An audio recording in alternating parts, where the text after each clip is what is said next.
एक परम मित्र की भी भगवान के कथा आई, जो भागवत की मुख्य कथा है। श्री सुदामा जी की। कृष्णस्यासीद सखा कश्चिद ब्राह्मणो ब्रह्मवित्तमः विरक्त इंद्रियार्थेषु प्रशांतात्मा जितेंद्रियः। सुदामा जी का नाम देखिए भागवत में आया नहीं, भागवत के श्लोकों में सुदामा जी का नाम नहीं आया, लेकिन भागवत बिना सुदामा के संपूर्ण नहीं होती। इत सुदामा चरितम केवल इतना ही सुखदेव मुनि ने लिखा है, लेकिन उनके लिए कितने अलंकारों का प्रयोग किया। बोले कौन है? बोले कृष्णस्यासीद सखा कश्चिद। एक तो भगवान के मित्र है। अब आप विचार करिए, कोई प्रधानमंत्री का मित्र होगा, वो छोटा व्यक्ति तो होगा नहीं, वो भी कोई बड़ा ही होगा, उस लेवल का होगा। सुखदेव मुनि कह रहे हैं कि परीक्षित भगवान के मित्र हैं, और भगवान का मित्र हर कोई थोड़ी ना बन सकता है। दूसरा, ब्राह्मण है, ब्रह्मवित्तमा, बड़े संतोषी ब्राह्मण है। सुख दुख में कभी इनको दुख नहीं होता, कभी प्रसन्न नहीं होते हैं। लाभ हो हानि हो दोनों में समान ही रहते हैं। विरक्त इंद्रियार्थेषु, अपनी इंद्रियों को भी जीत लिया है, इसलिए इनको जितेंद्रिय कहा गया। रूप रस स्वाद गंध स्पर्श इनको अपने बस में नहीं कर सकता। वाणी से जो चाहते हैं वही निकलता है, श्रवणों को जो सुनाना चाहते हैं वही सुनता है। हमारी इंद्रियां हमारे बस में नहीं है। हमें कुछ खाने के लिए चाहिए, हमारे मन का सुनने के लिए चाहिए, हमारे मन का देखने के लिए चाहिए, हमारे मन का स्पर्श करने के लिए चाहिए। हमारी इंद्रियां अपने बस में नहीं है। सुदामा ने अपनी इंद्रियों को भी जीत लिया है, जितेंद्रिय। इतनी भगवान की भक्ति की सारी इंद्रियां सुदामा के बस में है। और बात उन दिनों की है जब मित्र के रूप में भगवान इनको पाना चाहते हैं। पैदल पैदल सुदामा जी जा रहे हैं, बहुत ध्यान से सुनना। नंगे पांव, फटे पुराने वस्त्र हैं और नंगे पांव चले जा रहे हैं। उन वस्त्रों को धारण करके जा रहे हैं और पीछे से रथ आया भगवान का। हाँ, दिव्य मड़ियां रथ में लगी हैं, बड़े राजसी वस्त्रों को भगवान ने पहना है। गुरु सांदीपनी के यहाँ रथ में बैठ के भगवान विद्या पढ़ने के लिए जा रहे हैं। सुदामा जी को देखकर भगवान ने रथ को रोक दिया। कौन ब्राह्मण है? बालक है, इतना तेज है मुख, मन में इतनी प्रसन्नता है, मुख पे इतनी मधुर मुस्कान है, जिसके कपड़े फटे हो, चरण में पादुका ना हो, वो मुस्कुरा रहा है। ये कोई योग्य बालक होगा। भगवान नीचे उतरे और कहा कि भैया कौन हो तुम? कौन हो? सुदामा बोले भैया मैं दीनहीन ब्राह्मण हूं, अपने गुरु का शिष्य हूं, भगवान का भक्त हूं। कृष्ण बोले आओ मेरी रथ में बैठ जाओ, तुम मेरी रथ में बैठो, हम तुम्हें ले चलेंगे। कहाँ चल रहे हो? बोले हम गुरु जी के यहाँ पढ़ने के लिए जा रहे हैं। भगवान बोले हम भी वहीं जा रहे हैं। कृष्ण ने कहा आओ मेरे मित्र बन जाओ और मेरे रथ में बैठ जाओ, मेरे मित्र बनकर मेरे रथ में विराजो। सुदामा ने तुरंत हाथ जोड़ लिए। सुदामा ने कहा देखो भैया, आप जो भी हो, आपको देखकर लग रहा है आप किसी राजा के बेटे हैं। इतना ठाट बाट, इतना वैभव, आपके वैभव किसी राजा से कम नहीं है। आपको देखकर लग रहा है किसी राजा के पुत्र हैं। मैं दीनहीन ब्राह्मण, मेरी आपकी मित्रता कहाँ हो सकती है? क्योंकि मित्रता और रिश्तेदारी ये दोनों बराबरी वालों में होनी चाहिए। मित्रता और रिश्तेदारी ये बराबरी वालों में होनी चाहिए। और मैं कहाँ और आप कहाँ। आपको देखकर लगता है कि आप किसी राजा के पुत्र हो। इतना सब वैभव देख करके मुझे लगता है ये ठाट बाट, ये रथ आपका, ये सब कुछ देख करके मुझे लगता है आप किसी राजा के पुत्र हो, मेरी आपकी मित्रता नहीं हो सकती। इतना जब कहा, थोड़ा आगे बढ़ गए सुदामा, और जब आगे बढ़ते हुए गए, एक चरण में उनके कांटा लग गया, और एक कांटा जब सुदामा के पांव में लगा, उसको निकालने के लिए सुदामा जी बैठ गए। उसको निकालने का जितना प्रयास किया, जितना प्रयास कर रहे हैं, वो कांटा निकलता नहीं। दुनिया का भैया काम ही है कांटा लगाना। कांटा लगाना जगत का काम है, दुनिया का काम है। कांटा निकालने का काम केवल गोविंद करते हैं। पीड़ा पहुंचाना दुनिया का काम है भैया, पीड़ा मिटाना मेरे गोविंद का काम है, वो मिटाते मेरे भगवान हैं। कांटा लगा सुदामा को, निकालते निकालते थक गए सुदामा, नेत्रों से आंसू बहने लगा। भगवान आए और कृष्ण ने अपने हाथों में सुदामा के चरण को लिया। सुदामा के चरणों को भगवान अपने हाथों में लेकर पहले अपने हाथों से सुदामा के कांटों को निकालना चाहा। जब अपने हाथों से कांटा नहीं निकला, संतों ने कहा भगवान ने अपने मुख के दांतों से अपने मित्र सुदामा के कांटों को निकाला है। और इतना देखकर सुदामा दौड़ के कृष्ण को गले से ले लिया। सुदामा बोले भैया आप जैसा मित्र कौन होगा दुनिया में, क्योंकि दुनिया तो पीड़ा पहुंचाती है, दुनिया तो कांटा लगाती है। कांटा लगाने का काम सारी दुनिया करती है, उसको निकालने का काम गोविंद आप करते हो। बाकी दुनिया तो कांटा लगाती ही है। गले से दौड़ के लगा लिया, रथ में बिठाया और दोनों मित्र जाने लगे। और जब दोनों मित्र चले गए, रथ में बैठकर गुरु के यहाँ पहुंचे। आज भी उज्जैन कभी जाना हो, आपका कभी उज्जैन जाना हो तो सांदीपनी गुरु का आश्रम आज भी वहां बना है। अगर आप कभी महाकाल के दरबार में जाइए, भगवान महादेव का भस्म आरती से श्रृंगार होता है। सुबह 4 बजे मौका मिले तो जाकर के देखिए। उज्जैन ऐसी पावन नगरी है जहां महादेव का बहुत ही वास है। उसे महाकाल की नगरी कहते हैं। अकाल मृत्यु वो मरे जो काम करे चांडाल का, और काल उसका क्या करे जो भक्त हो महाकाल का। जो महादेव के भक्त होते हैं भैया, वो काल से भी नहीं डरते हैं। कभी मौका मिले तो उज्जैन जाइए, कभी मौका मिले तो उज्जैन जैसी पावन नगरी में जाकर और भगवान के भस्म आरती का दर्शन करिए। उतना आनंद आपको जीवन में कहीं नहीं आएगा। धोती में, कुर्ता में ही अंदर प्रवेश मिलता है, बिना धोती पहने अंदर नहीं जा सकते। और मैं तो कहता हूं कि केवल उज्जैन नहीं, हर मंदिर में ये नियम होना चाहिए कि भैया मंदिर आइए तो पिकनिक जैसा स्थान मत बनाइए। मंदिर को मंदिर रहने दीजिए, देवालय को देवालय रहने दीजिए।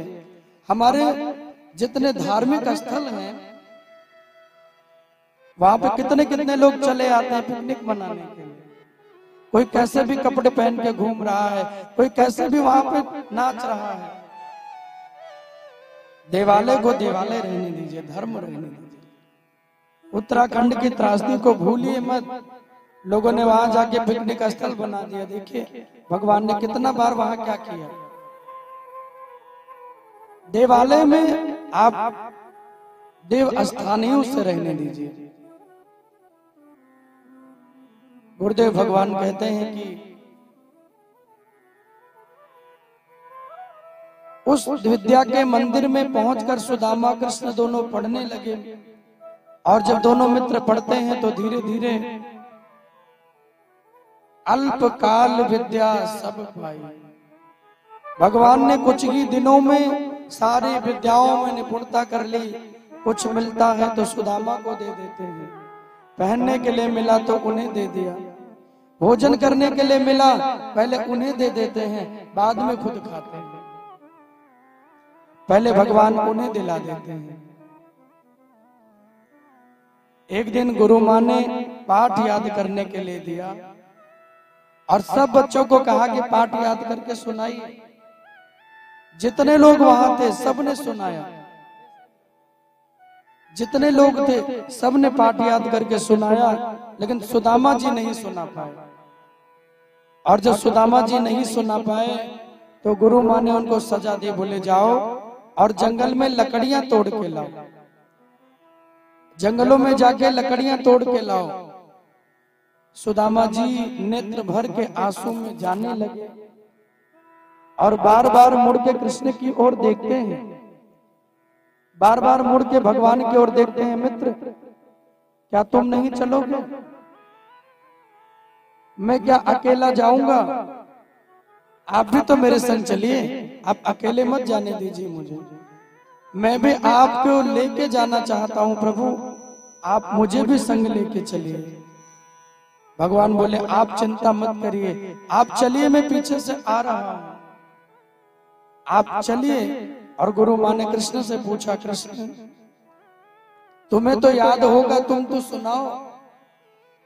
भगवान बोले माँ मुझे याद तो सब है कि 4 वेद कंठस्थ मोहे, और कहूं तो हो रस भंग, अपना पाठ भुलाई के मैं तो जाऊं सुदामा के संग, अपना पाठ भुलाई के मैं तो जाऊं सुदामा के संग।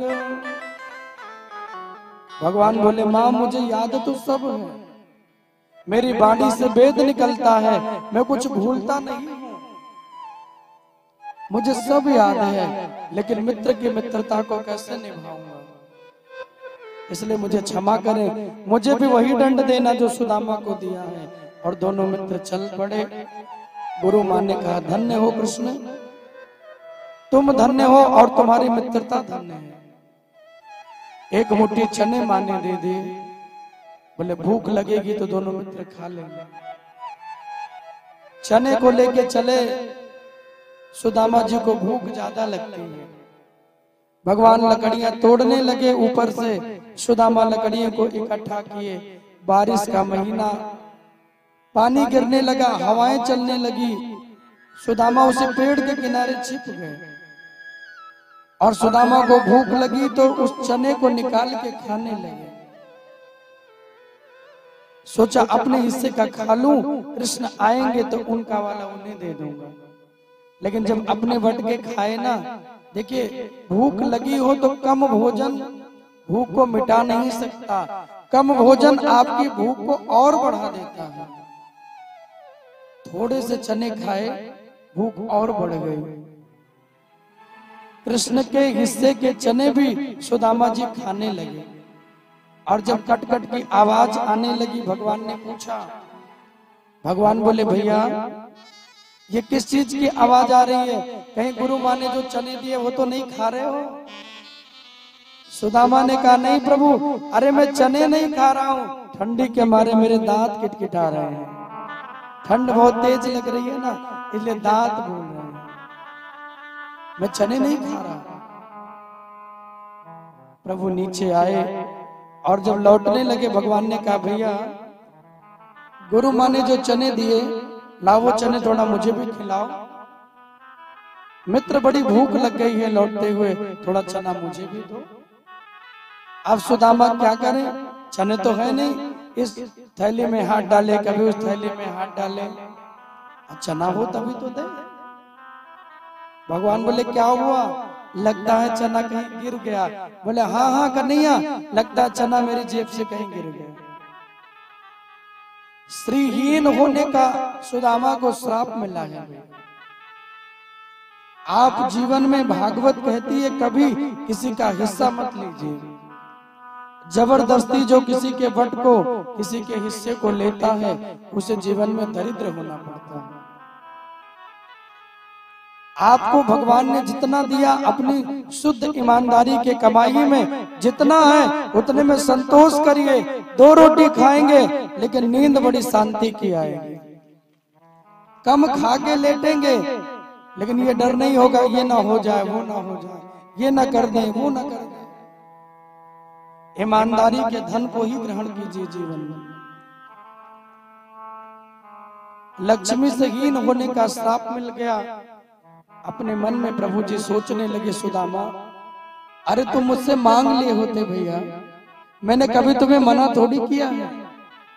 तुमने जब जो मांगा तुमको मांगने से पहले दिया। तुमने हिस्से को खा के दरिद्रता का श्राप क्यों लिया? अब लोग कहते हैं कि सुदामा दरिद्र थे, सुदामा गरीब थे। देखो भैया, सुदामा से बड़ा धनवान इस दुनिया में कोई नहीं था, क्योंकि द्वारिकाधीश कहते हैं कि रुक्मणी जिसके पास धन ज्यादा हो मेरी नजरों में वो बड़ा नहीं है, जिसके पास मेरी भक्ति का धन ज्यादा हो मेरी नजरों में वो सबसे बड़ा है। राधे राधे बोलना पड़ेगा, दोनों हाथ उठा के और जोर से बोलना पड़ेगा। भगवान कहते हैं लक्ष्मी मेरी नजरों में वो बड़ा है जिसके पास भक्ति का खजाना हो, जिसके पास भक्ति का धन बहुत हो। सुदामा गरीब नहीं है। उस चने को इसलिए सुदामा जी खा गए क्योंकि वो चना श्रापित चना था। किसी अन्य पुराण में कथा आती है, एक माता जी भगवान लड्डू गोपाल जी की मूर्ति की सेवा करती थी। बहुत ध्यान से सुनना, आपने कथा सुनी नहीं होगी कभी, भागवत में नहीं है, अन्य पुराण में है।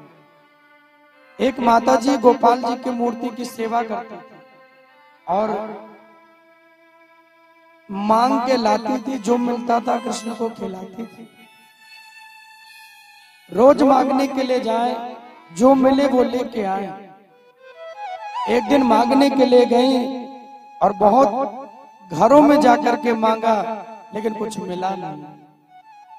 वापस लौट के आ गई और केवल जल पी के माता लेट गई। शरीर बूढ़ा हो गया था। मूर्तियों के सामने जाके प्रणाम किया, विचार करने लगी मुझे कुछ खाने को नहीं मिला तो कोई बात नहीं, इतना मिल गया होता कि गोपाल जी को भूख तो लगा देती। माँ रोने लगी कि मैं भूखी रह जाऊं, कोई गम नहीं, लेकिन मेरे गोपाल जी भूखे ना रहे। एक रात्रि बीत गई, अगले दिन फिर मांगने गई, फिर कुछ नहीं मिला। 4 दिन बीत गए और जब 4 दिन बीत गए माता लौट रही थी, कोई व्यक्ति मिल गया, कहने लगा मैया देख रहा हो रोज मांगने जाती हो, खाली लौट जाती हो, लो एक पोटली में चना लिया था, वो चना दे दे। उस चने को दिया और चने को लेकर माता जी बड़ी प्रसन्न हो गई। 4 दिन हो गया, मेरे गोपाल जी को भोग नहीं लगा, इस चने को मैं नहीं खाऊंगी, आज रात्रि में भिगो दूंगी और कल सुबह ठाकुर जी को स्नान कराऊंगी तो उन्हें इसका भोग लगा दूंगी। मुझे तो नहीं मिला तो कोई बात नहीं, मैं बिना खाए भी रह लूंगी, लेकिन मेरे प्रभु भूखे न रहे। 4 दिन के बाद कुछ मिला है। मैया के नेत्र भर गए, रोते रोते आई, कमरों में आकर के लेट गई और उस चने को एक किनारे रख दिया। सोचा थोड़ा विश्राम कर लूं, फिर पानी में डाल के इनको भिगो दूंगी। थोड़ा विश्राम करने के बाद पानी में डाल के इनको भिगो दूंगी, थोड़ा देर विश्राम कर लूं। और जैसे ही मैया रात में लेटी, शरीर थका हुआ था, उसको नींद आ गई। और जैसे नींद आई, न जाने कहां से कुछ चोर आए और चोर झोपड़ी में आके छिप गए। उनके हाथों में पोटली लगी तो छन छन की आवाज हुई। उनको लगा बूढ़ी अम्मा ने कोई खजाना रखा हुआ है। उसको मोती मानकर, स्वर्ण मानकर उस पोटली को चुरा लिया। और जब वहां से निकलने लगे, बूढ़ी माँ को लगा कौन है, आवाज देने लगी, कौन हो भैया, मेरी कुटिया से क्या लेके जा रहे हो? अरे तुम्हें चोरी करने के लिए केवल मेरी ही कुटिया मिली थी, यहाँ तो 4 दिन हो गया मांग के कुछ नहीं मिला, यहाँ 4 दिन हो गए कुछ मांग के नहीं मिला और तुम चोरी करने के लिए आ गए। मैया पीछे पीछे दौड़ी है, रुक जाओ भैया, मेरी पोटली को लेके मत जाओ। अरे उसमें सोना चांदी नहीं, उसमें मेरे गोविंद का भोग है, 4 दिन से मेरा लल्ला भूखा है, कल भूख नहीं लगाऊंगी तो क्या खिलाऊंगी उसको? 4 दिन हो गए, अब मैं उसको भूखा नहीं रख सकती। माँ भागती रही, कहते हैं कि ठोकर लगी। प्रभु भी इतने दयालु हैं भैया, उनको लगा कि माता मेरे ध्यान में अपने प्राण को छोड़ दे तो मेरे धाम में उसको रहने का स्थान मिल जाए। कृष्ण नाम को लेते लेते हे गोपाल जी कहते हुए ठोकर लगी और जब नीचे गिरी उसके प्राण चले। लेकिन मरते हुए उन चोरों को श्राप दिया, बोले चने की पोटली को जो भी खाएगा उसे लक्ष्मी से हीन होना पड़ेगा।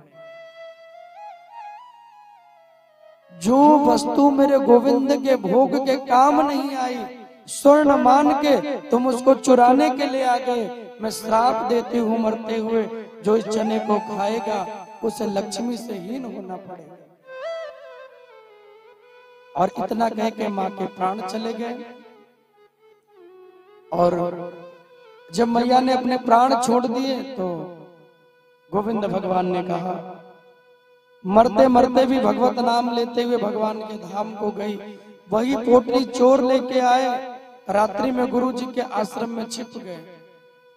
उस पोटली को वहां रख दिया और वहां से भाग गए। सोचा दिन में आके ले लूंगा, दिन में आ नहीं पाए।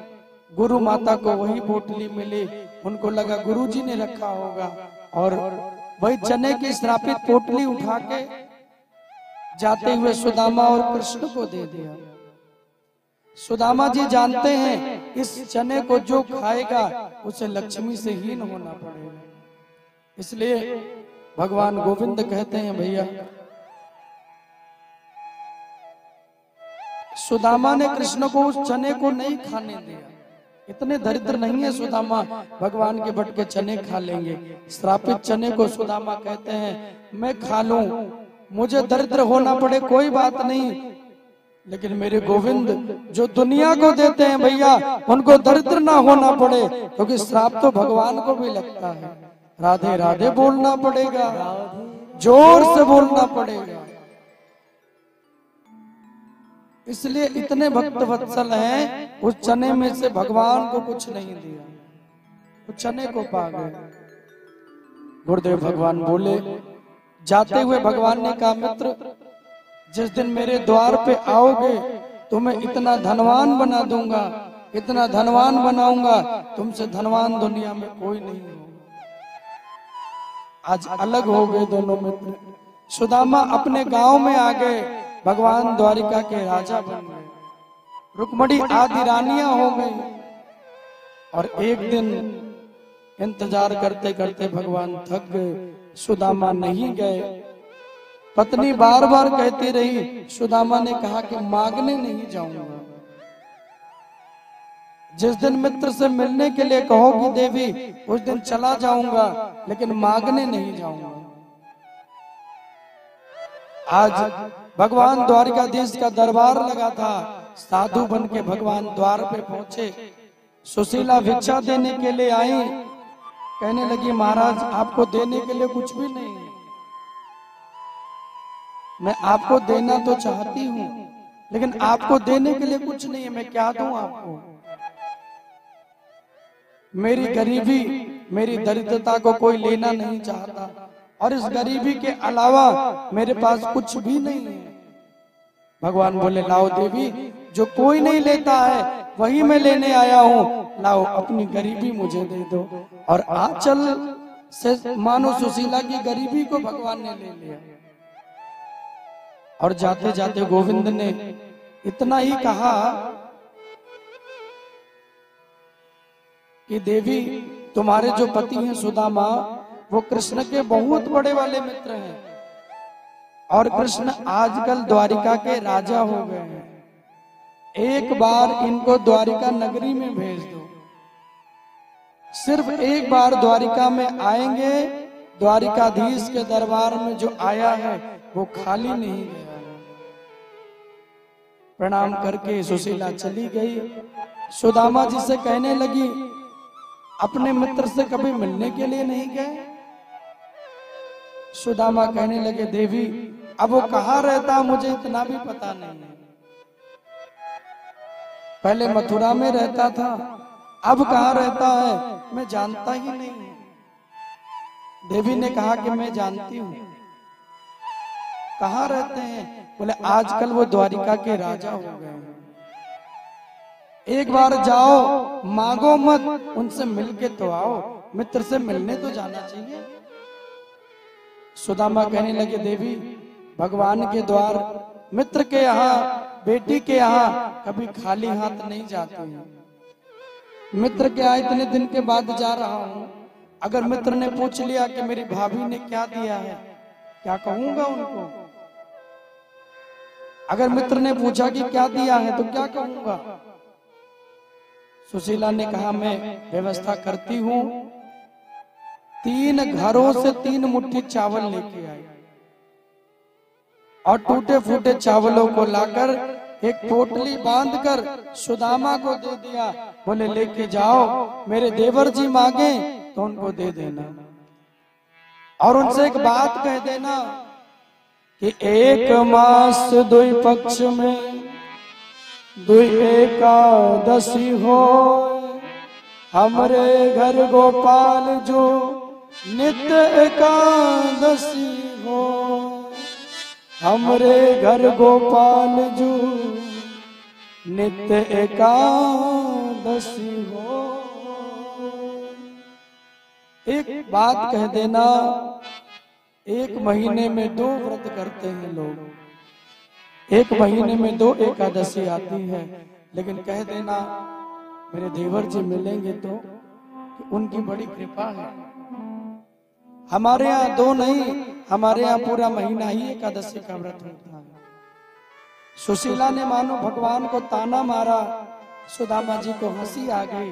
बोले ठीक है देवी, मिलेंगे मित्र, समय मिलेगा तो तुम्हारी बात भी उनसे कह दूंगा।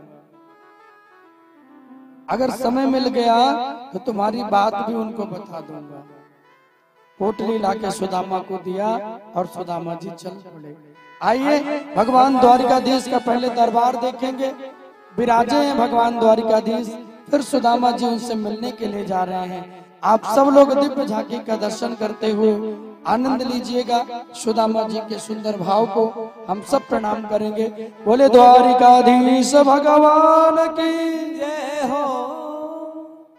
भगवान का दरबार लगा है द्वारिकाधीश का, और रुक्मणी जी के संग में भगवान विराजमान है, कहते हुए देवी मेरा मित्र आता होगा, मेरा मित्र आता होगा। इंतजार करते करते बहुत समय बीत गया और सुदामा चलते चलते कभी गिरते हैं, कभी उठते हैं, फिर चलते हैं, फिर गिरते हैं। सुदामा जी महाराज भगवान, हाँ तालियां बजा लो और जोर बजा लो, आज ही बजाना है बस। भगवान द्वारिकाधीश श्री प्रभु कहते हैं देवी मित्र आता होगा, आप चिंता मत करिए। सुदामा जी महाराज मिलने के लिए चले, प्रभु के नाम को गाते हुए चले जा रहे हैं। सुदामा, कितने कंकड़, कितने छोटे छोटे कांटे पैरों में चुभते चले जा रहे हैं। कृष्ण दर्शन की आस को लेकर, बस कृष्ण का दर्शन हो जाए, कृष्ण दर्शन हो जाए, सुदामा जी चले जा रहे हैं। और बड़ी लंबी यात्रा करके जब द्वारिका नगरी के करीब में पहुंचे, और जब करीब पहुंचते हैं तो जानते हैं एक नदी को पार करना है। उस नदी को पार कर लें तो द्वारिका में पहुंच जाए। सुदामा जी कहने लगे कि भैया ना कोई नाव वाला दिख रहा है, ना कोई नाविक दिख रहा है, पार में कैसे जाऊंगा, कैसे पार में जाऊं? तो अपने मित्र को पार लगाने के लिए, जिनका काम ही है लोगों को पार करना, मेरे द्वारिकाधीश पहुंच गए सुदामा को पार करने के लिए। नाविक बनकर श्री सुदामा जी को पार करने के लिए भगवान गए और कहने लगे कि भैया मैं पार कर दूंगा तुम्हें। सुदामा ने कहा भैया मेरे पास कोई धन नहीं है, मेरे पास कुछ है नहीं, मैं आपको क्या दूं, मेरे पास कोई धन नहीं है। कहीं ऐसा ना हो कि बाद में तुम मांगने लग जाओ, भैया मुझे कुछ दो, मेरे पास कुछ है नहीं। भगवान बोले कोई बात नहीं, भजन जानते हो? बोले हाँ महाराज भजन तो जानता हूं। बोले एक काम करना, मुझे 2-4 भजन सुना देना, मुझे 2-4 भजन सुना देना, मैं तुम्हें पार कर दूंगा।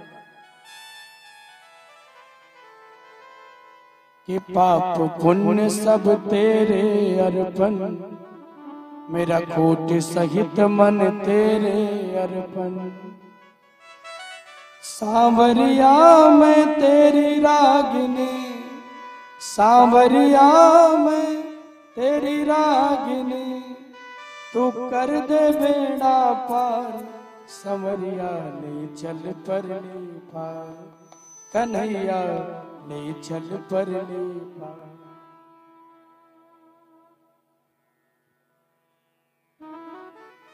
पार करने के लिए भगवान को ढूंढ रहे हैं, कोई मिले हम उन्हें पार करें। और भजन गाते गाते सुदामा को पार उतार दिया। बोले यही द्वारिका नगरी है भैया। और जब एक व्यक्ति को आते हुए देखा, पूछा भैया क्या यही द्वारिका है? व्यक्ति ने कहा हाँ महाराज यही द्वारिका है, मुझे कृष्ण से मिलना था। कहने लगे भैया यहाँ कृष्ण तो कोई नहीं रहता। तो कौन रहता है? बोले यहाँ श्री श्री 1008 राजाधिराज भगवान द्वारिकाधीश वो विराजमान रहते हैं। सुदामा जी कहने लगे अरे भैया हम दोनों मित्र पढ़ते थे तो कनुआ कनुआ कह के बुलाते थे। भैया मोबाइल वाले सामने से दोनों लोग हटिए, हाँ खाली अकेले आने दीजिए। बोले हम जब पढ़ते थे तो कनुआ कनुआ कह के बुलाते थे, आज इतना बड़ा हो गया तो इतना बड़ा नाम हो गया, बताओ। पहले तो हम दोनों कनुआ कनुआ कह के बुलाते थे, आज रुक्मणी जी के महलों की ओर जाने लगे और जब महलों की ओर जा रहे हैं तो द्वारपालों ने उन्हें रोका। उनके स्थिति को देखता है, शीश पगा न जगा तन में प्रभु, जाने को आही बसे कहीं ग्रामा, धोती फटी सिलती डुपटी और पाय उपा नहीं की नहीं सामा, और द्वारे खड़ो तुझ दुर्बल एक, रहो चकित सो वसुधा अभिरामा, और पूछत दीन दयाल को नाम, बतावत आपनो नाम सुदामा। पूछत दीन दयाल को नाम, बतावत आपनो नाम सुदामा। कि देखो देखो ये गरीबी कहा, कृष्ण के दर पे विश्वास लेके आया हूँ। ओ मेरे बचपन का यार है मेरा श्याम, यही सोच कर मैं आस लेके आया हूँ। बोले सुदामा जी महाराज की जय हो।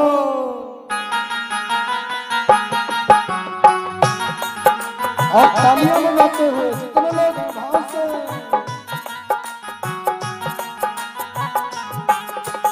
ओ अरे द्वारपालो कन्हैया से कह दो, अरे द्वारपालो कन्हैया से कह दो, कि दर पे सुदामा गरीब आ गया है, दर पे सुदामा गरीब आ गया है।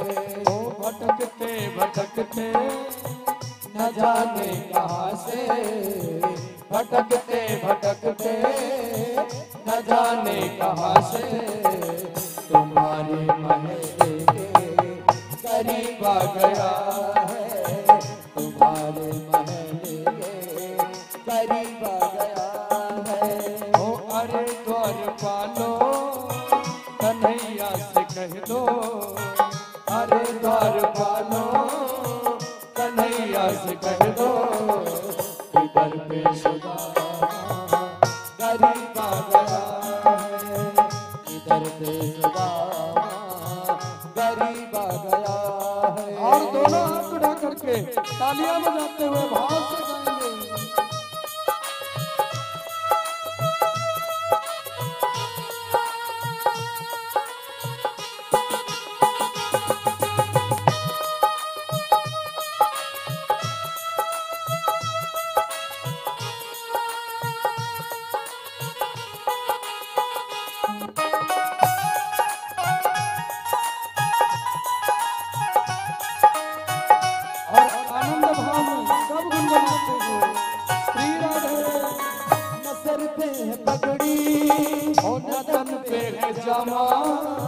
बता दो कन्हैया को नाम है सुदामा हो, बता दो कन्हैया को नाम है सुदामा हो, बता दो कन्हैया को नाम है सुदामा।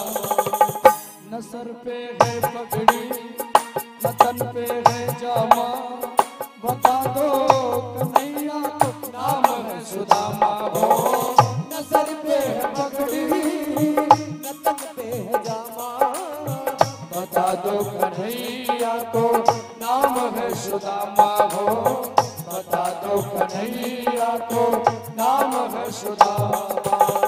एक बार मोहन सजा करके कह दो, एक बार मोहन सजा करके कह दो, मिलने सकाबर नसीब आ गया है, मिलने सकाबर नसीब आ गया है। ओ अरे द्वारपालो कन्हैया से कह दो, अरे द्वारपालो कन्हैया से कह दो, इधर पे सुदामा गरीब आ गया है, इधर पे सुदामा गरीब आ गया है। और तालियां बजाते हुए जितने लोग यहाँ बैठे हैं।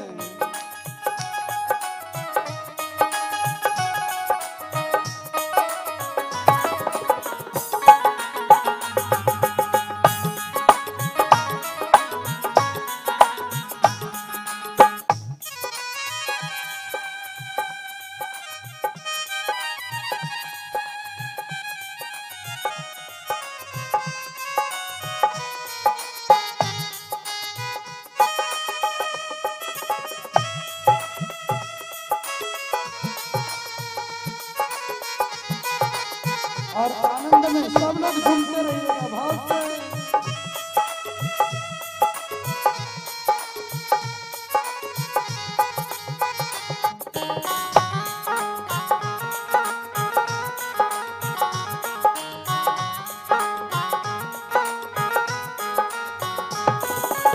और एक द्वारपाल जब बार बार सुदामा जी कहने लगे भैया एक बार जाकर के द्वारिकाधीश से कह दो कि मैं उनके बचपन का मित्र हूँ, इतना कह देना सुदामा मिलने के लिए आए हैं, सिर्फ एक बार कह देना, उसके बाद भी वो नहीं आएंगे तो मैं लौट जाऊंगा। उनके अस्त व्यस्त वस्त्रों को देखकर चरण में पादुका नहीं, द्वारपालों को लगा कोई पागल है, आके द्वारिकाधीश को प्रणाम किया और प्रणाम करते हुए कहने लगे प्रभु कोई आपसे मिलने के लिए आया है और मुझे लगता है वो कोई पागल है, आपसे मिलने के लिए आया है, मुझे लगता है वो कोई पागल है। बोले पागल कैसे तुम कह रहे हो? नाम क्या बताया? बोले प्रभु नाम तो उसने बताया है सुदामा, और सुदामा को नाम सुनते ही भगवान दौड़े, भगवान की पादुका गिर गई, भगवान का पीताम्बर छूट गया, दौड़ के सुदामा को भगवान गले लगाना चाहते हैं। बोले सुदामा जी महाराज की जय हो। कि सुनते ही दौड़े चले आए मोहन, लगाया गले से सुदामा को मोहन हो, लगाया गले से सुदामा को मोहन हो, लगाया गले से सुदामा को मोहन हो, लगाया गले से सुदामा को मोहन। सुन चले आए मोहन, सुनते ही दौड़े चले आए मोहन, लगाया अपने गले से सुदामा को मोहन हो, कि सुनते ही दौड़े चले आए मोहन, लगाया गले से सुदामा को मोहन हो, लगाया गले से सुदामा को मोहन। हुआ रुक्मणी को बहुत ही अचंभा, हुआ रुक्मणी को बहुत ही अचंभा, ये मेहमान कैसा अजीब आ गया है, ये मेहमान कैसा अजीब आ गया है। ओ अरे द्वार पालो कन्हैया से कह दो, अरे द्वार पालो कन्हैया से कह दो, कि मिलने सखावत नसीब आ गया है, कि मिलने सखावत नसीब आ गया है।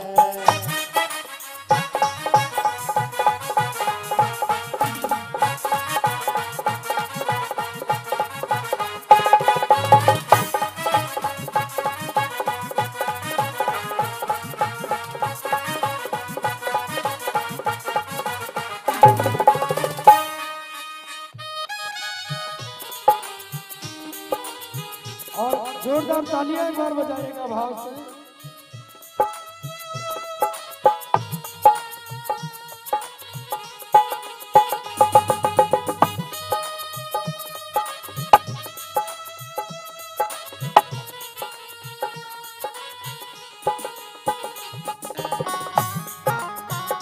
आनंद भाव में सब लोग झूमते हुए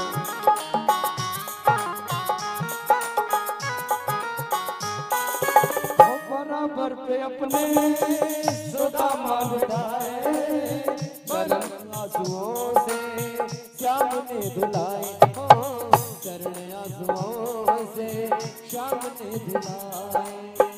बराबर पे अपने सुदामा बैठाए, चरण आंसुओं से श्याम ने धुलाए हो, बराबर में अपने सुदामा बिठाए, चरण आंसुओं से श्याम ने धुलाए हो, चरण आंसुओं से श्याम ने धुलाए। न घबराओ प्यारे जरा तुम सुदामा, न घबराओ प्यारे जरा तुम सुदामा, खुशी का समा तेरे करीब आ गया है, खुशी का समा तेरे करीब आ गया है। ओ अरे द्वार पालो कन्हैया से कह दो, अरे द्वार पालो कन्हैया से कह दो, इधर में सुदामा करीब आ गया है, इधर में सुदामा करीब आ गया है, इधर में सुदामा करीब आ गया है, इधर में सुदामा। करीब आ गया है। बोले सुदामा जी महाराज की जय हो, बोले भक्त वत्सल भगवान की जय हो। क्या बोलना पड़ेगा? और जोर से बोलना पड़ेगा, और जोर से बोलना पड़ेगा। भगवान द्वारपालों ने जैसे बताया, मेरे गोविंद दौड़ पड़े, 7 दरवाजों को भगवान लांघते हुए गए। कहीं पीताम्बर गिर गया, कहीं पादुका भगवान की गिर गई। पूरी द्वारिका दर्शनों के लिए खड़ी है, और पूरी द्वारिका जब खड़ी है तो सब स्तब्ध होकर देख रहे हैं। शीस पगा न जगा तन में प्रभु, जान को आही बसे कहीं गावा। जिनको देखकर द्वारपालों को लगा कि ये कृष्ण के मित्र नहीं, मुझे लगता है कोई पागल आ गया, दीनहीन कोई ब्राह्मण है जो अपना मित्र द्वारिकाधीश को बता रहा है। लेकिन पूरी द्वारिका देख रही है। जब भगवान दौड़े और दौड़ के जाकर के हृदय से लगाया, लाकर सुदामा को भगवान ने अपने सिंहासनों पर बिठाया। और जब सिंहासनों पर लाकर भगवान ने बिठाया, जिन पर बैठने के लिए बड़े बड़े देवता, बड़े बड़े ऋषि मुनि तरसते हैं, आज सुदामा जी उस पर विराजे हैं। चरण भगवान के पकड़ के नारायण धोने लगे। लक्ष्मी जी को आदेश दिया जल लाने के लिए। रुक्मिणी जी जब तक गई, भगवान ने रो रो कर सुदामा के चरणों को धो दिया। हाय महादुख पायो सखा तुम, हाय हो तो कितनो दिन खोए। आपको मैंने कहा था जब तुम्हारे जीवन में कष्ट आए मेरे द्वार पे आ जाना, मेरा द्वार तुम्हारे लिए खुला हुआ है। तुम क्यों नहीं आए मित्र मेरे द्वार पे? तो जो कोई आता है वो जो मांगता है हम उसको वही देते हैं। चरण को धुल रहे हैं भगवान कि देख सुदामा की दीन दशा, करुणा करिके करुणा निधि रोए। देख सुदामा की दीन दशा, करुणा करिके करुणा निधि रोए। और पानी परात को हाथ छुयो नहीं, हो नैनन के जल सो पग धोए। हो नैनन के जल सो पग धोए। आज रो रो कर भगवान अपने नेत्रों के द्वारा सुदामा के चरण को धुलते हैं। और एक बार जोरदार तालियां झांके के लिए बजाइए। पूरे परिवार, मिश्रा परिवार, मटियारी परिवार प्रणाम कर रहा है सुदामा जी महाराज को। और जिनके लिए नारायण चरण में बैठे हों। लोग कहते हैं सुदामा गरीब थे, सुदामा दरिद्र थे। जिनके चरणों की सेवा भगवान नारायण ने की हो और जिनको पंखा लक्ष्मी जी कर रही हो, वो दरिद्र नहीं हो सकते। सुदामा से बड़ा धनवान कौन होगा भैया? चरणों में नारायण बैठे हैं और लक्ष्मी स्वयं पंखा कर रही है। आज इनसे बड़ा धनवान कौन होगा? श्री सुदामा जी महाराज के चरणों को भगवान दबाते हैं। करने के लिए भोजन दिया है, बहुत सेवा भगवान ने की। सुदामा के दीनहीन अवस्था को देखकर भगवान समझ गए कितने कष्टों में जीवन को व्यतीत किया। लेकिन इतने कष्ट होते हुए भी कभी भी भगवान से ये शिकायत नहीं की प्रभु आपने मुझे कुछ दिया नहीं। यहाँ लोगों के जीवन में थोड़ा भी कष्ट आ जाए भगवान को तुरंत शिकायत करते हैं। सुदामा ने जीवन में कभी नहीं कहा प्रभु आपने मुझे कुछ नहीं दिया। कभी कहा ही नहीं कि आपने मुझे कुछ नहीं दिया। जो भगवान से ना मांगते हो उनसे बड़ा दुनिया में कौन होगा? सुदामा ने भगवान से भी नहीं मांगा है। चरणों को धुलते रहे और भोजन कराया। सुदामा जी महाराज उस पोटली को दबा करके सुदामा बैठे हैं, उसको देना नहीं चाहते। इतना ठाट बाट, इतना वैभव, इतना सब कुछ देखकर स्तब्ध हो गए। उस पोटली को कैसे निकाल के दूं मैं? लेकिन भगवान के नेत्र तो पड़ गए। भगवान पूछे सुदामा क्या मेरी भाभी ने देवर को कुछ दिया नहीं? अरे मेरी भाभी तो ऐसे नहीं हो सकती कि मुझे कुछ ना दे। मुझे कुछ ना कुछ जरूर दिया होगा।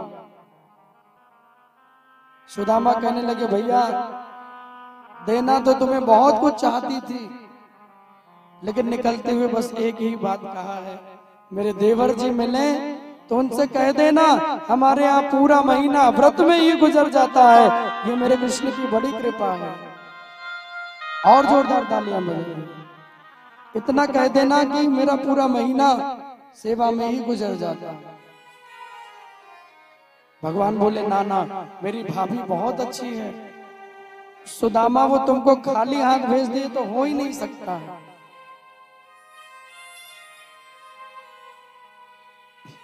उसने कुछ ना कुछ जरूर दिया होगा। तुम छिपा रहे हो भैया, तुम बचपन में भी बड़े भूखे रहते थे, तुमको बड़ी भूख लगती थी, आज भी तुम छिपा रहे हो।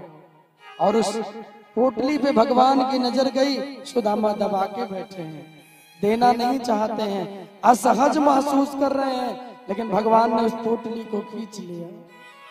और उस पोटली को जब भगवान ने खींचा, जोरदार तालियां बजाइए, उस पोटली की एक गांठ को भगवान ने खोला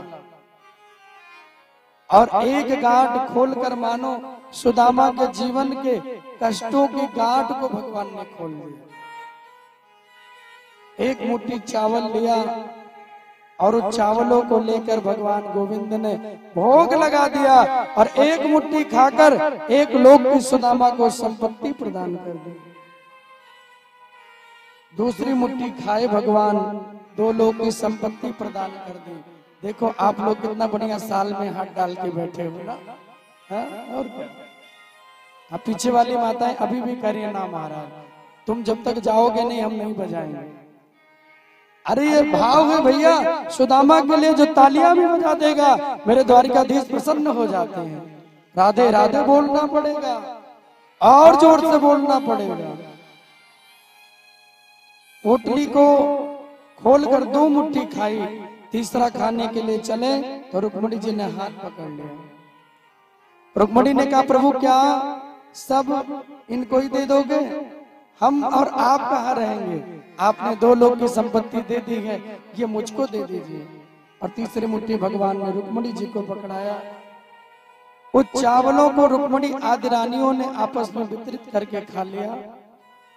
टूटे फूटे चावलों का गोविंद ने भोग लगा दिया। भैया देखो वो भाव के प्रेम के भूखे हैं, जो कुछ व्यक्ति भाव से लेके आए मेरे गोविंद जरूर भोग लगाते हैं।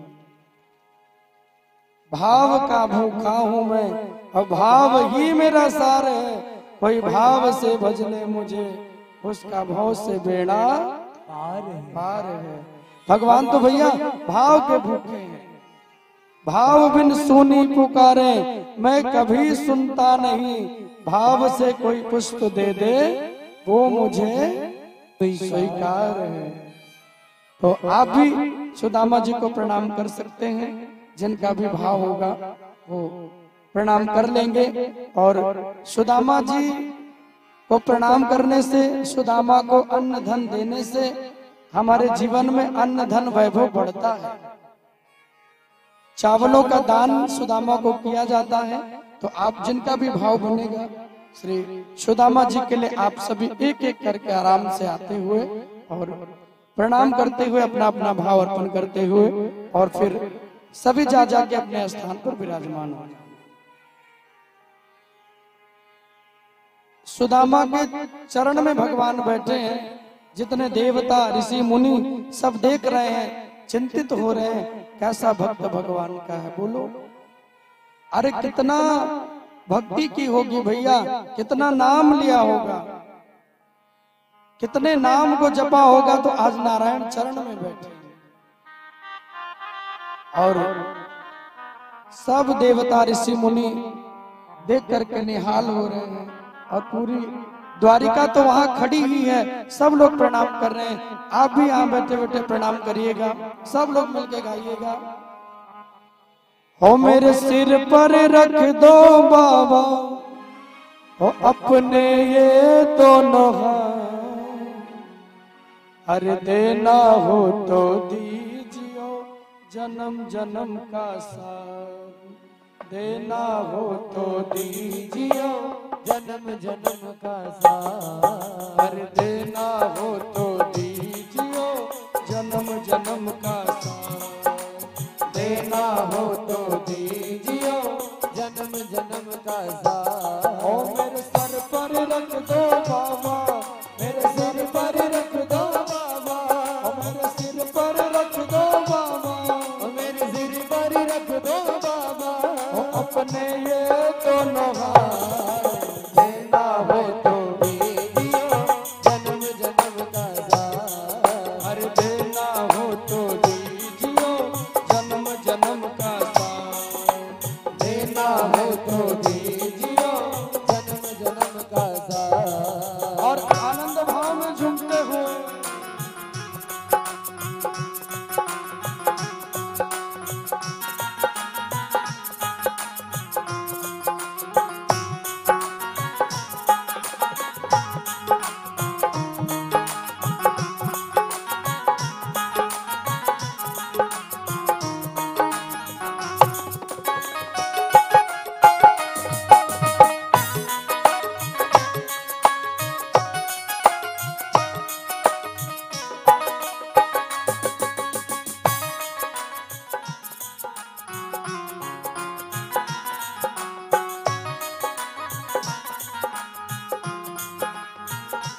और देखिए नीचे से ही प्रणाम करना है, झांकी को आगे कर दे रहे हैं। आप लोग चढ़िए मत, क्योंकि ऊपर इतनी जगह नहीं है। और नीचे से ही प्रणाम करिए और आगे हो जाइए, और आगे हो करके प्रणाम करते रहिए। चढ़ना नहीं है, आप सब लोग नीचे से प्रणाम करके अपने जगह पे जाके बैठ। भैया थोड़ा बढ़ा दो, थोड़ा बढ़ा दो। आप सभी लोग नीचे से ही प्रणाम करिएगा, थोड़ा आगे होके बैठ जाएंगे। चढ़ के मत आइए, बगल से ही प्रणाम करते रहिए।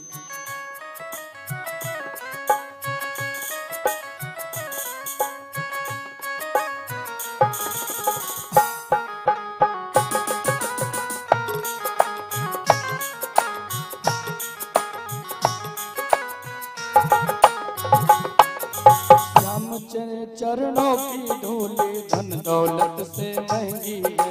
श्याम तेरे चरणों के धूली धन दौलत से महंगे हैं। श्याम तेरे चरणों की धूली धन दौलत से महंगी है। श्याम तेरे चरणों की धूली धन दौलत से महंगी है। ओ एक नजर कृपा की बाबा नाम इज्जत से महंगी है। एक नजर कृपा की बाबा नाम इज्जत से महंगे हैं। ओ मेरा रास्ता रोशन कर दे, ओ मेरा रास्ता रोशन कर दे। ओ मेरा रास्ता रोशन कर दे, ओ मेरा रास्ता रोशन कर दे। ओ छाई अंधियारी रात। देना हो तो दीजिए जन्म जन्म का साथ। देना है तो दीजिए जन्म जन्म का साथ। ओ मेरे सिर पर रख दो बाबा, मेरे सिर पर रख दो बाबा, ओ मेरे सिर पर रख दो बाबा, मेरे सिर पर रख दो बाबा। अपने ये दोनों हाथ। देना है तो दीजिए जन्म जन्म का साथ। अरे देना हो तो दीजिए जन्म जन्म का साथ। देना हो तो दीजिए जन्म जन्म का साथ। और जो भी चाहेंगे नीचे से प्रणाम करते हुए आप लोग विराज जाएंगे।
को अपने गले लगाते हो। सुना है मैंने शरणागत को अपने गले लगाते हो। सुना है मैंने शरणागत को अपने गले लगाते हो। सुना है मैंने शरणागत को अपने गले लगाते हो। अरे ऐसा मैंने क्या मांगा जो देने से घबराते हो। सा हमने क्या मांगा जो देने में घबराते हो। अरे ऐसा हमने क्या मांगा जो देने से घबराते हो। ऐसा हमने क्या मांगा जो देने से घबराते हो।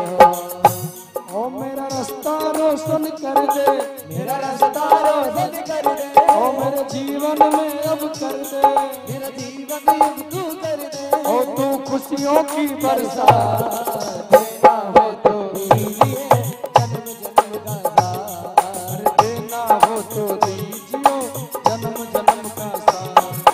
देना हो तो दीजिए जन्म जन्म का साथ। ओ मेरे सिर पर रख दो बाबा, मेरे सिर पर रख दो बाबा।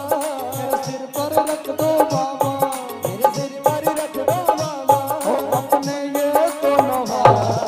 देना है तो दीजिए जन्म जन्म का साथ। देना है तो दीजिए जन्म जन्म का साथ। श्री राधे ओ प्यारे।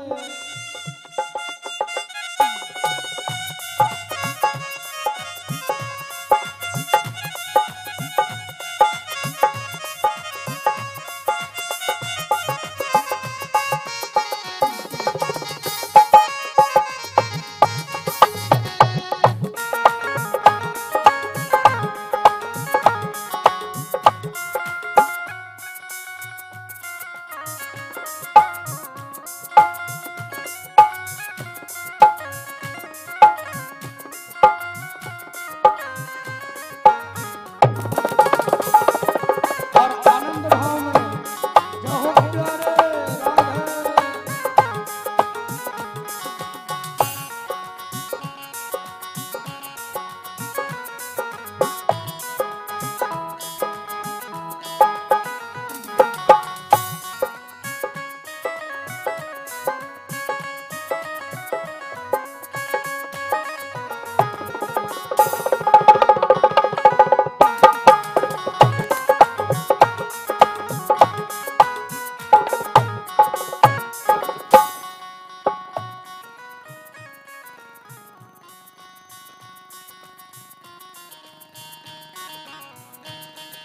देना हो तो दीजियो जन्म जन्म का साथ।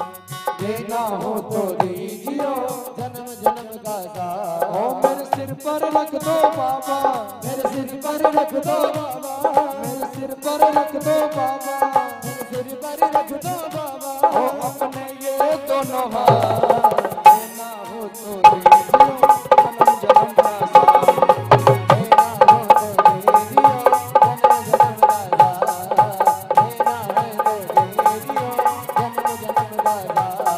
अरे देना हो तो दीजियो जन्म जन्म का साथ।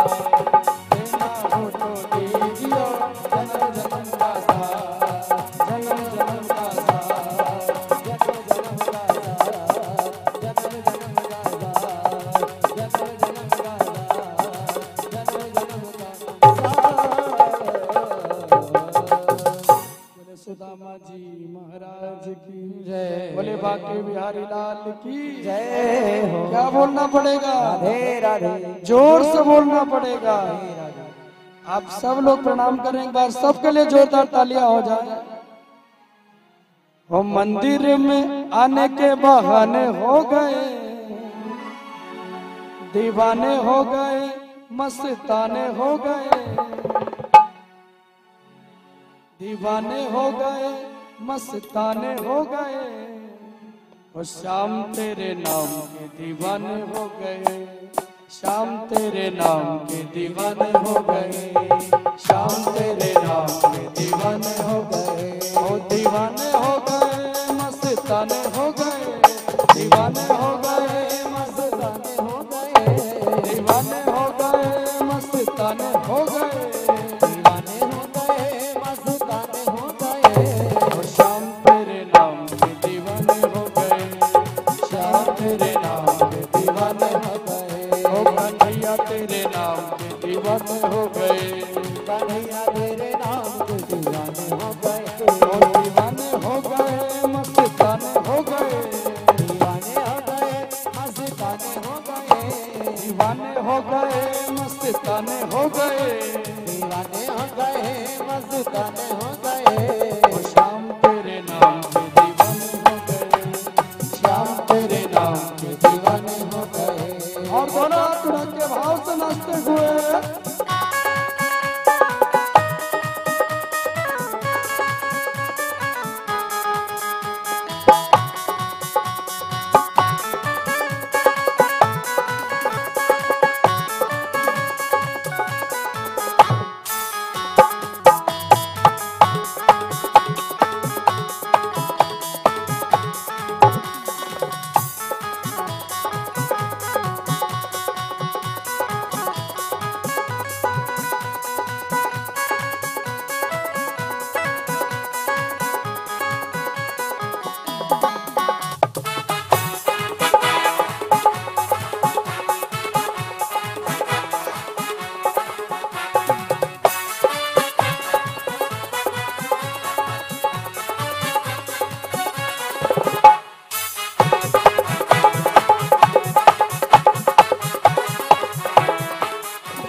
तेरे रहेंगे सदा, मिल के कन्हैया कभी होना न जुदा, तेरे रहेंगे सदा, मिल के कन्हैया कभी होना न जुदा। अरे तेरे रहेंगे सदा, मिल के कन्हैया कभी होना न जुदा, तेरे रहेंगे सदा, मिल के कन्हैया कभी होना न जुदा। अरे चरणों में तेरे ही ठिकाने हो गए, चरणों में तेरे ही ठिकाने हो गए, चरणों में तेरे ही ठिकाने हो गए, चरणों में तेरे ही ठिकाने हो गए। और श्याम तेरे नाम के दीवाने हो गए, श्याम तेरे नाम के दीवाने हो गए, ओ कन्हैया तेरे नाम के दीवाने हो गए, कन्हैया तेरे नाम के दीवाने हो गए। आनंद लेते हुए सब झूमते हुए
सांवरी सूरत से ही प्यार हो गया, दिल ये दीवाना बेकरार हो गया, सांवरी सूरत से ही प्यार हो गया, दिल ये दीवाना बेकरार हो गया।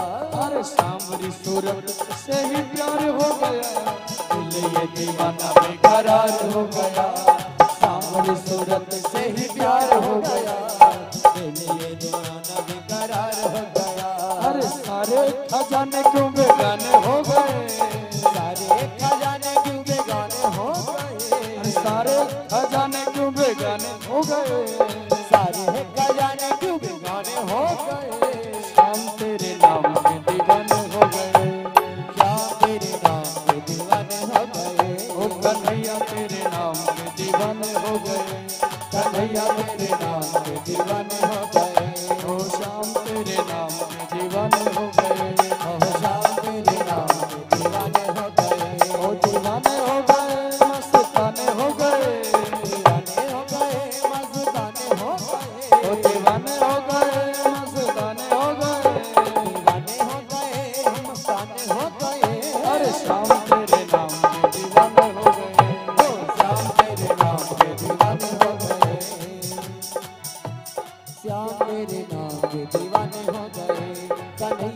नाम के दीवाने हो गए, श्याम तेरे नाम के दीवाने हो गए।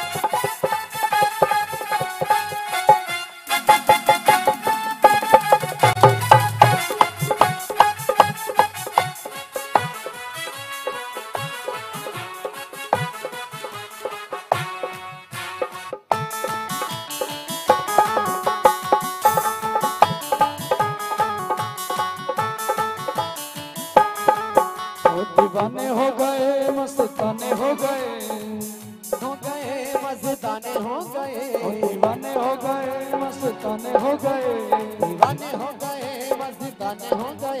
अरे श्याम तेरे नाम के दीवाने हो गए, ओ श्याम तेरे नाम के दीवाने हो गए, श्याम तेरे नाम के दीवाने हो गए, श्याम तेरे नाम के दीवाने हो गए, श्याम तेरे नाम के दीवाने हो गए, ओ श्याम तेरे नाम के दीवाने हो गए, कन्हैया तेरे नाम के दीवाने हो गए।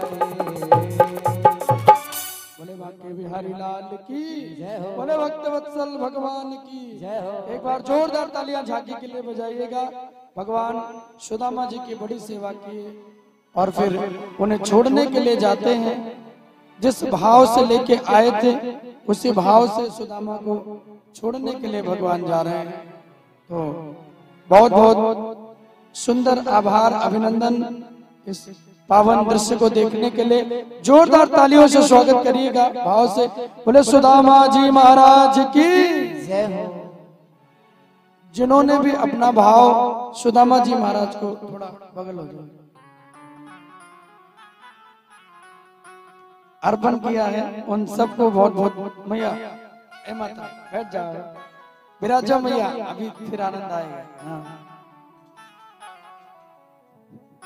राधे राधे बोलना पड़ेगा, राधे राधे, जोर से बोलना पड़ेगा और जोर से बोलना पड़ेगा। तो देखिए एक वस्त्र का दान यजमान जी के द्वारा हो रहा है। जोरदार तालियां बजाइए सुदामा जी के लिए। बहुत बहुत आभार अभिनंदन बहुत सुंदर भाव। तो सुदामा जी को छोड़ने के लिए भगवान गए। 2 लोगों की संपत्ति प्रदान की। सोने की द्वारिकापुरी, सोने के सुदामापुरी भगवान ने बनाया और सोने की सुदामापुरी बनाकर सुदामा जी महाराज को मानो भगवान ने प्रदान किया। अपने द्वार पे जब सुदामा जी पहुंचे, उस द्वार पर जब गए और वहां पे देखा केवल महल ही महल हो गया है। अपनी झोपड़ी को नहीं देखा।